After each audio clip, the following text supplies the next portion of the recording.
let's talk about the best teams you need to play Miyabi in. But before I get into her very best team, I'm going to talk about the team that probably pertains to most of you. So in my Miyabi guide, there was multiple mentions of needing Yanagi, but the fact of the matter is that you can still have a really good team without her. The best of which is a disorder team with various anomaly units. This type of team is strong. In my test, it came out as the second highest DPS team, and it's all thanks to Miyabi. Aside from her exceptional damage and easy trigger of Frostburn, the big reason why Miyabi carries this team is because of her passive. So when Miyabi triggers Frostburn, her entire squad will gain a 20% boost to their anomaly buildup. This means that the other anomaly units you will use will trigger their anomaly reactions much faster. And upon triggering their reactions, Disorder will also be triggered. So all in all, you get really nice damage from Miyabi, nice reaction damage from the others, and then quick disorders on top of this. So if you don't have Yanagi legitimately, do not worry, Miyabi is still more than effective with other anomaly units. And these characters in question is really anyone you can use. Bernice is most likely going to be the best. She deals high damage, already has high anomaly buildup, so her frequency of triggering burn will be very quick. And she's also able to attack enemies off field, so playing her with Miyabi will be smooth and she won't get in the way of Miyabi's field time. Then there's Piper, who although is a A-rank engine, is still a good choice. She has some really nice abilities like buffing your entire team's damage by her additional ability, and with some mindscapes she becomes even better. Jane is also another really good option. In her passion state, her reaction damage is high, as is her anomaly buildup. The only thing to note when it comes to her is that you want to remain in her passion state, as without it, your frequency of assault and disorders will be lessened, of which also affects Miyabi's damage. Though it's not as though the team is ruined when you're out of the passion state, so you don't have to worry about this too much, but for the best results you should remain in it. As for the third slot, you have a plethora of really good supports. The best is Caesar, who will give you both great shielding and buffing, so not only will she strengthen your damage, she'll also strengthen your team's survivability a very nice amount.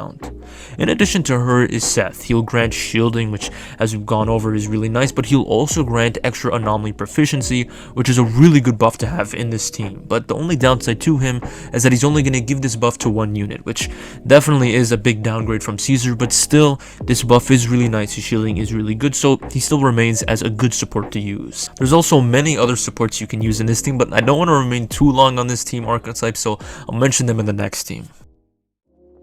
Now let's get into the number one team of Miyabi's, a polarity disorder team with Yanagi. This team is insane. Again, not to take away from the last team or what I'll next mention, but this team is so brain dead strong.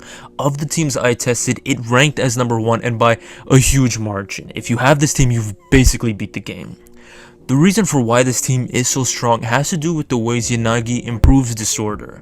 So for the last team, when Miyabi triggers Frostburn, you sub in your other anomaly unit, you build up and perform their reaction, and in doing so you cause disorder. Yanagi breaks this cycle in the best possible way. So after Frostburn, instead of having to build up her electric anomaly gauge, with her EX special attack, Yanagi can immediately trigger her special type of disorder on enemies. So already a good portion of the original cycle is cut off and you just go straight to damage. But the best part is that Yanagi can actually spam her disorders with her special attack. If you hold her EX special attack, Yanagi will continuously trigger disorders, and then if you have her ultimate, which you will frequently have because of the buffs it's been given, it also causes disorders. So yet again you trigger another instance of disorders, and all of these disorders in total equate to a huge amount of damage. Really, just after one rotation, a huge chunk of the enemy's health bar will be gone.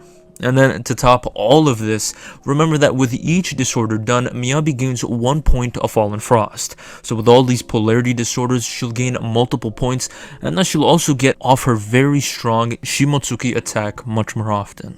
Concerning builds, you can go with your Yanagi having 4 Freedom Blues, but I've found a notable increase in disorder damage with 4 Chaos Chaz, and this is likely because of the set's buff to the damage of EX special attacks, of which Yanagi's disorder scaling falls under.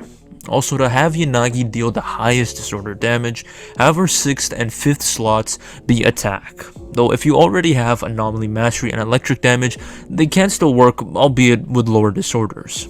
As for supports, you want to use any support that can buff both Miyabi and Yanagi. Rina as a prime choice, since her massive pen ratio buff can extend to both of them, so both of their damage will be buffed significantly. Rina can also be equipped with 4 Freedom Blues to help Yanagi deal an instance of normal disorder. Aside from her, Sukaku is another incredible support. Though she won't buff both units and only Miyabi, she'll still grant a huge amount of attack to Miyabi, which will likewise increase Miyabi's personal and reaction damage a great amount. Plus, with her 4th Mindscape, she'll reduce the enemy's ice resistance, so she is an exceptional free-to-play support for this team. Close to Sukaku is Lucy, who will grant a weaker but still good attack buff to both units, while also dealing off-field damage, so the lower buff is negated. Nicole is another great choice. She has great grouping and a big defense threat to enemies. As long as you can make the most out of her short-timed energy field, she can be an amazing unit in this team. Let's now talk about a team archetype many are disregarding, which is the stun support combo with Miyabi. While this specific setup does perform worse than the last two, it's still one you will definitely find success with, and in truth I think many are playing it wrong, which is causing people to view this team as worse than it really is. In this team comp, it's crucial that you do not play this team as you would any other DPS. To do so would ruin your damage and really make Miyabi redundant. See, Miyabi isn't like other attack units like Ellen for instance, where you want to first stun enemies to create your attack window and then attack enemies until they're not stunned. Because Miyabi is Anomaly, her attack window is basically constant and she wants to attack enemies as much as possible because she can continuously unleash Frostburn. Therefore, if you were to merely focus on stunning enemies and then dealing Frostburn, you would have low damage because your frequency of Frostburn would be low. But of course, you also don't want to ignore your stun unit and you actually want to make use of the increased stun damage. So to solve this, you want to constantly switch between your stunner and Miyabi.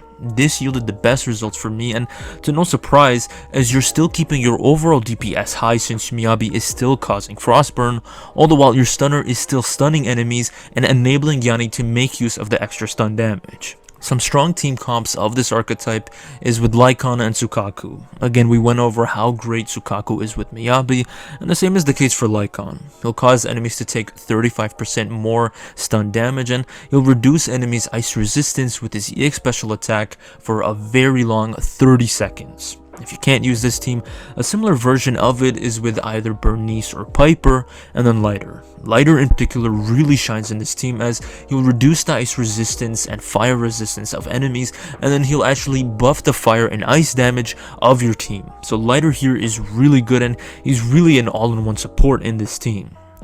Now some of you may think that to improve this team archetype, instead of having a stun and a support, why not have a stunner and another anomaly unit? To that I say good idea. I actually did test this team and I gotta say it does deal really high damage, and it actually dealt the highest damage of all the teams I tested. However, its clear time wasn't great and was basically the same as the stun and support teams we just went over. This was the case as while you will deal high damage thanks to stun, your stunner's time on the field is gonna get in the way of your other anomaly units. Thus their reactions will come at a slower rate and overall your DPS will be lower. So the original problem of this team does resurface. The only way to redeem this team and make it better than it is if you have a stunner that has their signature engine or mindscapes that enable them to stun enemies much quicker, so this problem doesn't occur and you're able to use this team at its max. Well everyone, these are the teams that I have for you today. I hope you try them out, and if you do, please let me know what you think about them. Also, let me know what teams you're running with Miyabi. If you enjoyed the video, please consider liking and subscribing, and thanks for watching.